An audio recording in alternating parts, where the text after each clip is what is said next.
இன்றைய 10 வாக்கியங்கள். அக்கவுண்ட் கணக்கு. 1. I opened a savings account at the bank. நான் வங்கியில் சேமிப்பு கணக்கு திறந்தேன்.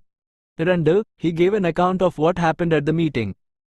கூட்டத்தில் என்ன நடந்தது என்பதை அவர் விளக்கினார். 3. She kept a detailed account of her expenses. அவள் தனது செலவுகளின் விரிவான கணக்கை வைத்திருந்தாள். 4. The company's financial accounts are audited annually. நிறுவனத்தின் நிதி கணக்குகள் ஆண்டுதோறும் தணிக்கை செய்யப்படுகின்றன. 5. He has an account with an online retailer. அவருக்கு ஆன்லைன் சில்லறை விற்பனையாளரிடம் கணக்கு உள்ளது.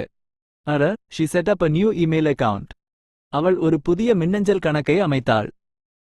The story is a fictional account of historical events. கதை வரலாற்று நிகழ்வுகளின் கற்பனை கணக்கு. 8. He was asked to account for his actions.